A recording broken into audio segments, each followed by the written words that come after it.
at Chase, I had become the specialist in the oil industry. When the Vietnam War began and escalated, President Johnson in January 1968, right after I joined the bank in December 1967, passed the voluntary, compulsory foreign investment rules, blocking American companies, blocking American companies from investing more than 5% of the growth of the previous year's investment. Well, the oil industry objected to that, and they came to David Rockefeller and said, we've got to convince the government that we're ripping off other countries so fast, we're able to exploit them so rapidly that it really helps us to take over. You've got to have them do the statistics. So David Rockefeller came to me and he said, I want you to do a study of the balance of payments of the oil industry.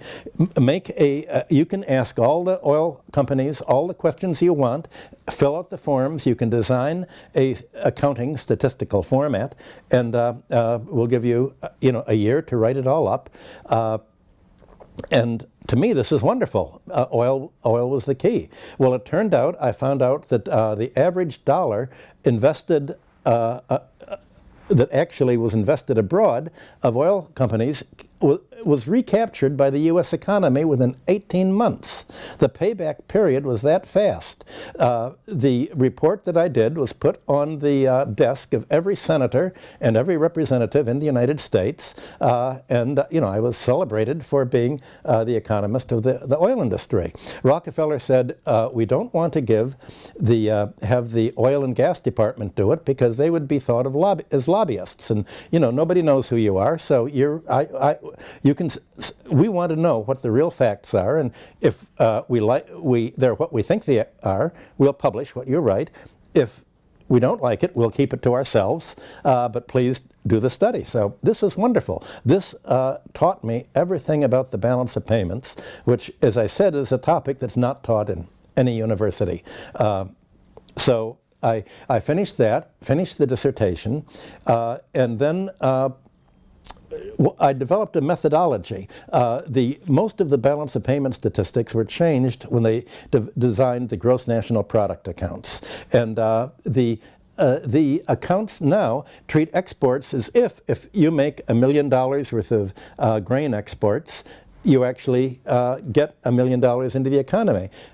If you export $1 million of arms, of military, it all comes back. And what I found out is that only a portion actually of imports or exports come back. For instance, all of America's oil imports are from American oil companies. So if you pay $100 for oil, maybe $30 of that is profit, $30 is compensation to American management, $30 is the use of American exports to of physical equipment, oil drilling equipment and others, to make the oil. The closest people that I worked with for the study was Standard Oil Company, which was always very close to the Rockefellers, as you know.